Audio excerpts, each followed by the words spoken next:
Hi hello friends, ಎಲ್ಲರಿಗೂ ನಮಸ್ಕಾರ. ರೇಖಾ ಅಡುಗೆ ಚಾನಲ್ಗೆ ಸ್ವಾಗತ. ಬನ್ನಿ, ಇವತ್ತು ಸ್ಟ್ರೀಟ್ ಫುಡ್ ಸ್ಟೈಲಲ್ಲಿ ನಾನು ನಿಮಗೆ ಈಸಿಯಾಗಿ ಮನೆಯಲ್ಲೇ ತವಾ ಪಲಾವ್ ರೆಸಿಪಿ ಮಾಡೋದು ತೋರಿಸ್ಕೊಡ್ತೀನಿ. ತುಂಬಾ ಟೇಸ್ಟಿಯಾಗಿ ಡಿಫ್ರೆಂಟ್ ಆಗಿರುತ್ತೆ. ಯಾಕಂದರೆ ಈ ರೆಸಿಪಿಗೆ ಎಲ್ಲ ಥರ ತರಕಾರಿ ಹಾಕಿ ಮಾಡೋದ್ರಿಂದ ಒಂದು ಸೂಪರಾಗಿರುತ್ತೆ ಟೇಸ್ಟ್. ಇದು ಮಾಡೋದು ಸುಲಭ. ಇದಕ್ಕೆ ಬೇಕಾಗುವ ಇಂಗ್ರೀಡಿಯೆಂಟ್ಸ್ ನೋಡೋಣ. ಇಲ್ಲಿ ನಾರ್ಮಲ್ ಸೋನಾ ಮಸೂರಿ ಅಕ್ಕಿನಲ್ಲಿ ಪಾತ್ರೆಯಲ್ಲಿ ಅನ್ನ ಮಾಡಿಟ್ಕೊಂಡಿದ್ದೀನಿ ಉದುರುದ್ರಾಗಿ. 1 ಕಪ್ ಆಗೋಷ್ಟು ಹಸಿ ಬಟಾಣಿ, 1 ಆಲೂಗಡ್ಡೆನ ಕುಕ್ಕರಲ್ಲಿ 1 ವಿಸಿಲ್ ಬೇಯಿಸಿ ಈ ಥರ ನಾನು ಕಟ್ ಮಾಡಿ ಇಟ್ಕೊಂಡಿದ್ದೀನಿ. 1 ದೊಡ್ಡ ಸೈಜ್ ಈರುಳ್ಳಿನ ಕಟ್ ಮಾಡಿ ಇಟ್ಕೊಂಡಿದ್ದೀನಿ. 4 ಹಸಿರು ಮೆಣಸಿನ್ಕಾಯಿ, 4 ಬೀನ್ಸ್ ಆಗೋಷ್ಟು ಕಟ್ ಮಾಡಿ ಇಟ್ಕೊಂಡಿದ್ದೀನಿ. ಹಾಗೆ ಕೊತ್ತಂಬರಿ ಸೊಪ್ಪು, 1 ಟೇಬಲ್ ಸ್ಪೂನ್ ಶುಂಠಿ ಬೆಳ್ಳುಳ್ಳಿ paste, red colour capsicum, green colour capsicum 2 cut ಮಾಡಿ ಇಟ್ಕೊಂಡಿದ್ದೀನಿ ಚಿಕ್ಕದಾಗಿ. ಹಾಗೆ 1 ಕ್ಯಾರೆಟ್ ಕಟ್ ಮಾಡಿ ಇಟ್ಕೊಂಡಿದ್ದೀನಿ. 1 ಟೇಬಲ್ ಸ್ಪೂನ್ ಬಟರ್ ಬೇಕಾಗುತ್ತೆ. 1 ಟೇಬಲ್ ಸ್ಪೂನ್ ಆಗೋಷ್ಟು ಕಸೂರಿ ಮೇಥಿ ತೊಗೊಂಡಿದ್ದೀನಿ. ಮತ್ತು ಇಲ್ಲಿ 3 ಮೀಡಿಯಮ್ ಸೈಜು ನಾಟಿ ಟೊಮೊಟೊ ಅಂದರೆ ಹುಳಿ ಟೊಮೊಟೊನ ಕಟ್ ಮಾಡಿ ಇಟ್ಕೊಂಡಿದ್ದೀನಿ. 1/4 ಟೀ ಸ್ಪೂನ್ ಅರಿಶಿನ ಬೇಕಾಗುತ್ತೆ. ಇಲ್ಲಿ ಗರಂ ಮಸಾಲ 1/4 ಟೀ ಸ್ಪೂನು, ಧನಿಯಾ ಪೌಡರ್ 1/2 ಟೀ ಸ್ಪೂನು, ಖಾರದ ಪುಡಿ 1 ಟೀ ಸ್ಪೂನು, ಜೀರಿಗೆ ಪೌಡರ್ 1/4 ಟೀ ಸ್ಪೂನು. ಮತ್ತು ಇದಕ್ಕೆ ಮೇನ್ ಇಂಗ್ರೀಡಿಯೆಂಟ್ಸು ಪಾವ್ ಭಾಜಾ ಮಸಾಲ ಅಂತ ಇದು. ಸೊ ಇದೆಲ್ಲ ಅಂಗಡಿಗಳಲ್ಲಿ ಸಿಗುತ್ತೆ. 2 ಟೀ ಸ್ಪೂನು, ರುಚಿಗೆ ತಕ್ಕಷ್ಟು ಉಪ್ಪು, ಮಾಡೋದಕ್ಕೆ ಎಣ್ಣೆ. ಈಗ ಯಾವ ರೀತಿ ಮಾಡೋದಂತ ನೋಡೋಣ. ಈಗ ಒಂದು ಪಾತ್ರೆಗೆ ನಾನು ಎಣ್ಣೆ ಹಾಕ್ಕೊಂಡಿದ್ದೀನಿ, 3 ಟೇಬಲ್ ಸ್ಪೂನು.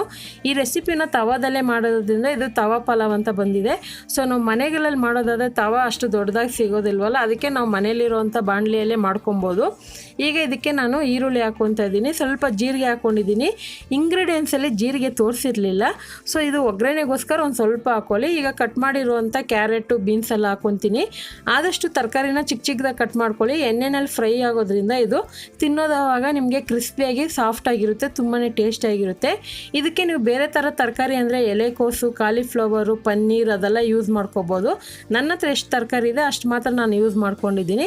ಹಾಗೆ ಇದಕ್ಕೆ ಹಸಿರು ಮೆಣಸಿನ್ಕಾಯಿ ಹಾಕ್ಕೊಂಡು ಫ್ರೈ ಮಾಡ್ತಾಯಿದ್ದೀನಿ. ಇದೆಲ್ಲ ಒಂದು ನಿಮಿಷ ಫ್ರೈ ಆದಮೇಲೆ ಇದಕ್ಕೆ ಶುಂಠಿ ಬೆಳ್ಳುಳ್ಳಿ ಪೇಸ್ಟ್ ಹಾಕ್ಕೊತಾ ಇದ್ದೀನಿ. ನೀವು ಪೇಸ್ಟ್ ಬೇಡ ಅಂದರೆ ಚಿಕ್ಕದಾಗಿ ಕೂಡ ಕಟ್ ಮಾಡಿ ಯೂಸ್ ಮಾಡ್ಕೋಬೋದು ಬೆಳ್ಳುಳ್ಳಿ ಶುಂಠಿನ. ಈಗ ಅದೆಲ್ಲ ಹಾಕ್ಕೊಂಡು ಫ್ರೈ ಮಾಡೋವಾಗನೇ ಇದ್ರ ಜೊತೆಗೆ ಕ್ಯಾಪ್ಸಿಕಮ್ ಹಾಕ್ಕೊತಾ ಇದ್ದೀನಿ. ಕ್ಯಾಪ್ಸಿಕಮ್ಮು ನಿಮ್ಮ ಹತ್ರ ಯಾವುದಿದೆ ಅದು ಹಾಕ್ಕೊಳ್ಳಿ. ನನ್ನ ಹತ್ರ ರೆಡ್ ಕಲರು, ಗ್ರೀನ್ ಕಲರ್ ಇತ್ತು, ಹಂಗಾಗಿ ನಾನು ಯೂಸ್ ಮಾಡ್ತಾಯಿದ್ದೀನಿ. ಇದೆಲ್ಲ ಹಾಕ್ಕೊಂಡು ಚೆನ್ನಾಗಿ ಫ್ರೈ ಮಾಡ್ಕೊಳ್ಳೋಣ. ಈಗ ನೋಡ್ತಾ ಇರ್ಬೋದು ಟೊಮೊಟೊ ಹಾಕ್ಕೊತಾ ಇದ್ದೀನಿ. ನಿಮಗೆ ಜನ ಕ್ವಾಂಟಿಟಿ ಎಷ್ಟಿದಾರೋ ನೋಡ್ಕೊಂಡು ಟೊಮೊಟೊ ಯೂಸ್ ಮಾಡ್ಕೊಳ್ಳಿ. ನಾನು ಏನಿಲ್ಲ ಅಂದರೆ ಇಲ್ಲಿ ಒಂದು 6 ಜನಕ್ಕೆ ಆಗೋಷ್ಟು ಇದು ಗೊಜ್ಜು ಮಾಡ್ತಾಯಿದ್ದೀನಿ. ಆನಂತರ ಈ ಗೊಜ್ಜು ಜಾಸ್ತಿ ಆದಮೇಲೆ ಒಂದು ಸ್ವಲ್ಪ ಎತ್ತಿಟ್ಕೊಂಡು ಆಮೇಲೆ ನಾನು ಅನ್ನ ಹಾಕಿ ಮಿಕ್ಸ್ ಮಾಡ್ಕೊತಾ ಇದ್ದೀನಿ. ಯಾಕಂದರೆ ನಾನು 3 ಟೊಮೊಟೊ ಹಾಕ್ಕೊಂಡಿದ್ದೀನಿ, ಇದು ಗೊಜ್ಜು ಅನ್ನೋದು ಜಾಸ್ತಿ ಆಗುತ್ತೆ. ಇದನ್ನು ನೀವು ಮಾಡಿಬಿಟ್ಟು ಫ್ರಿಜ್ಜಲ್ಲಿ ಎತ್ತಿಟ್ಕೊಂಡು ಗೊಜ್ಜನ್ನು ನೀವು 2-3 ದಿವಸವರೆಗೂ ಇಟ್ಕೊಂಡು ತಿನ್ಬೋದು, ಯಾವಾಗ ಬೇಕೋ ಅವಾಗ. ಈ ಟೊಮೊಟೊ ಎಲ್ಲ ಸ್ವಲ್ಪ ಸಾಫ್ಟಾಗಿ ಬೆಂದಿದ ಮೇಲೆ ಎಲ್ಲ ಸ್ಪೈಸಸ್ ಹಾಕ್ಕೊತಾ ಇದ್ದೀನಿ. ಇದಕ್ಕೆ ಮೇನ್ ಇಂಗ್ರೀಡಿಯೆಂಟ್ಸ್ ಪಾವ್ ಭಾಜಿ ಮಸಾಲ ಇದು.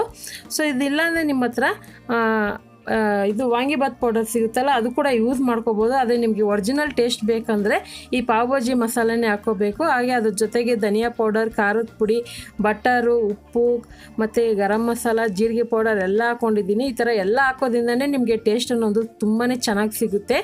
ಬಟರ್ ಇಲ್ಲ ಅಂದರೆ ನಿಮ್ಮ ಹತ್ರ ತುಪ್ಪ ಯೂಸ್ ಮಾಡ್ಕೊಳ್ಳಿ, ಅಥವಾ ತುಪ್ಪ ಬಟರ್ ಎರಡೂ ಇಷ್ಟ ಇಲ್ಲಾಂದರೆ ಸ್ಕಿಪ್ ಮಾಡ್ಕೋಬೋದು. ಆದರೆ ಹಾಕೋದ್ರಿಂದ ಒಂದು ಟೇಸ್ಟ್ ಸಖತ್ತಾಗಿರುತ್ತೆ. ಈಗ ನೋಡ್ತಾ ಇರ್ಬೋದು ಇದೆಲ್ಲ ಸ್ವಲ್ಪ ಹಸಿ ವಾಸನೆ ಇರುತ್ತಲ್ವ, ಅದು ಹೋಗ್ಬೇಕಂದ್ರೆ ಒಂದು 2-3 ಟೇಬಲ್ ಸ್ಪೂನ್ ನೀರು ಹಾಕ್ಕೊಂಡು ಇದನ್ನು ಮೀಡಿಯಮ್ ಫ್ಲೇಮಲ್ಲಿ ಇಟ್ಕೊಂಡು ಕುಕ್ ಮಾಡ್ಕೊಳ್ಳೋಣ. ಆವಾಗ ಇದು ಗೊಜ್ಜು ರೆಡಿ ಆಗುತ್ತೆ. ನೋಡ್ತಾ ಇರ್ಬೋದು. ಈಗ ಇದಕ್ಕೆ ನಾನು ಬಟಾಣಿನೂ ಆಲೂಗಡ್ಡೆ ಹಾಕ್ಕೊತಾ ಇದ್ದೀನಿ. ನನ್ನ ಹತ್ರ ಹಸಿ ಬಟಾಣಿ ಇತ್ತು, ನಿಮ್ಮ ಹತ್ರ ಇಲ್ಲ ಅಂದರೆ ಒಣಗಿರೋ ಬಟಾಣಿನೇ ನೆನೆ ಹಾಕ್ಬಿಟ್ಟು ಅದನ್ನು ಕುಕ್ಕರಲ್ಲಿ ಬೇಯಿಸಿ ಯೂಸ್ ಮಾಡ್ಕೋಬೋದು.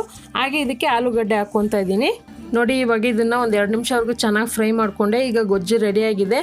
ನನಗೆ ಮನೇಲಿ 4 ಜನ ಇರೋದ್ರಿಂದ ನನಗೆ ಗೊಜ್ಜು ಜಾಸ್ತಿ ಆಯಿತು, ಅದಕ್ಕೆ ನಾನು ಅರ್ಧ ಎತ್ತಿಟ್ಕೊಂಡಿದ್ದೀನಿ. ಇನ್ನು ಅರ್ಧ ಗೊಜ್ಜಲ್ಲಿ ನಾನು ಇವಾಗ ರೈಸ್ ಹಾಕ್ಕೊತಾ ಇದ್ದೀನಿ. ರೈಸ್ ಕ್ವಾಂಟಿಟಿ ಕಡಿಮೆ ಇದೆ, ಅದನ್ನು ಮತ್ತೆ ಎಕ್ಸ್ಟ್ರಾ ಹಾಕ್ಕೊತೀನಿ. ಯಾಕಂದರೆ ಗೊಜ್ಜು ಅನ್ನೋದು ಡಾರ್ಕ್ ಆಗಿದ್ದರೆ ತಿನ್ನೋದಕ್ಕೆ ತುಂಬಾ ಒಂಥರ ಅನಿಸುತ್ತೆ. ಕೆಲವ್ರಿಗೆ ಲೈಟ್ ಆಗಬೇಕು, ಕೆಲವ್ರಿಗೆ ಡಾರ್ಕ್ ಆಗಬೇಕು, ಆ ಥರ ನೋಡ್ಕೊಂಡು ನೀವು ರೈಸ್ನ ಮಿಕ್ಸ್ ಮಾಡ್ಕೊಳ್ಳಿ. ಸೊ ನಾನು ಪಾತ್ರೆನಲ್ಲಿ ಅನ್ನ ಮಾಡಿರೋದ್ರಿಂದ ಉದುರುದ್ರಾಗಿದೆ. ನೀವು ಕುಕ್ಕರಲ್ಲಿ ಮಾಡಿದ್ರೆ ಮುಂಚೆನೇ ಒಂದು ಪ್ಲೇಟಿಗೆ ಹಾಕಿ ತಣ್ಣಗಾಗಕ್ಕೆ ಬಿಡಿ. ಇವಾಗ ಇನ್ನೂ ಎಕ್ಸ್ಟ್ರಾ ಸ್ವಲ್ಪ ಅನ್ನ ಹಾಕ್ಕೊತಾ ಇದ್ದೀನಿ. ಮತ್ತು ಈ ಗೊಜ್ಜನ್ನು ನೀವು ಪೂರ್ತಿ ತಣ್ಣಗಾದ ಮೇಲೆ ಒಂದು ಏರ್ ಬಾಕ್ಸ್ಗೆ ಹಾಕಿಟ್ಕೊಂಡು ಫ್ರಿಜ್ಜಲ್ಲಿ ಕೂಡ ಸ್ಟೋರ್ ಮಾಡ್ಕೋಬೋದು, ಅಥವಾ ನಿಮಗೆ ಫ್ರೆಶ್ ಆಗಬೇಕಂದ್ರೆ ಸ್ವಲ್ಪ ಇಂಗ್ರೀಡಿಯೆಂಟ್ಸ್ ಹಾಕ್ಕೊಂಡು ಮಾಡ್ಕೊಬೋದು. ಈಗ ಇದನ್ನು ಐ ಫ್ಲೇಮಲ್ಲಿ ಇಟ್ಕೊಂಡು ಒಂದು 2-3 ನಿಮಿಷ ಚೆನ್ನಾಗಿ ಫ್ರೈ ಮಾಡ್ಕೊಳ್ಳೋಣ. ಆವಾಗ ನಾವು ಹಾಕಿರೋಂಥ ಏನು ಸ್ಪೈಸಸ್ ಇದೆಲ್ಲ ಅನ್ನಕ್ಕೆ ಹೀರ್ಕೊಂಡು ತಿನ್ನೋವಾಗ ಒಂದು ಒಳ್ಳೆ ಟೇಸ್ಟ್ ಕೊಡುತ್ತೆ. ಖಂಡಿತ ನೀವೇನಾದರೂ ಸ್ಟ್ರೀಟ್ ಫುಡ್ ಸ್ಟೈಲಲ್ಲಿ ತಿಂದಿದ್ರೆ ಖಂಡಿತ ಅದೇ ಟೇಸ್ಟ್ ಸಿಗುತ್ತೆ. ಕೊನೆಯಲ್ಲಿ ಕೊತ್ತಂಬರಿ ಹಾಕಿ ಇಳಿಸ್ಕೊತಾ ಇದ್ದೀನಿ. ಇದನ್ನು ಬಿಸಿ ಬಿಸಿ ಇರೋವಾಗನೇ ತಿನ್ನೋದಕ್ಕೆ ಕೊಡಿ. ಬೆಳಗ್ಗೆ ಬ್ರೇಕ್ಫಾಸ್ಟಿಗೆ ಅಥವಾ ನೀವು ಮಧ್ಯಾಹ್ನ ಈವ್ನಿಂಗ್ ಟೈಮ್ ಯಾವಾಗ ಬೇಕಾದ್ರೂ ಮಾಡ್ಕೋಬೋದು ಈ ರೆಸಿಪಿನ. ಸೊ ಇವಾಗ ಇದು ರೆಡಿ ಆಗಿದೆ. ಈಗ ಇದನ್ನು ಸರ್ವ್ ಮಾಡ್ಕೊತಾ ಇದ್ದೀನಿ. ಇದ್ರ ಜೊತೆಗೆ ನೀವು ಈರುಳ್ಳಿ, ಮೊಸರು ಪಚ್ಚಡಿ ಆ ಥರ ಎಲ್ಲ ಕಾಂಬಿನೇಷನ್ ಚೆನ್ನಾಗಿರುತ್ತೆ. ಹಾಗೆ ಇವತ್ತಿಗೆ ನನ್ನ ಚಾನಲ್ 15 ಲಕ್ಷ ಸಬ್ಸ್ಕ್ರೈಬ್ ದಾಟಿದೆ. ಖಂಡಿತ ನಿಮ್ಮ ಸಪೋರ್ಟ್ ಇಲ್ಲದೆ ಏನೂ ಆಗಿಲ್ಲ.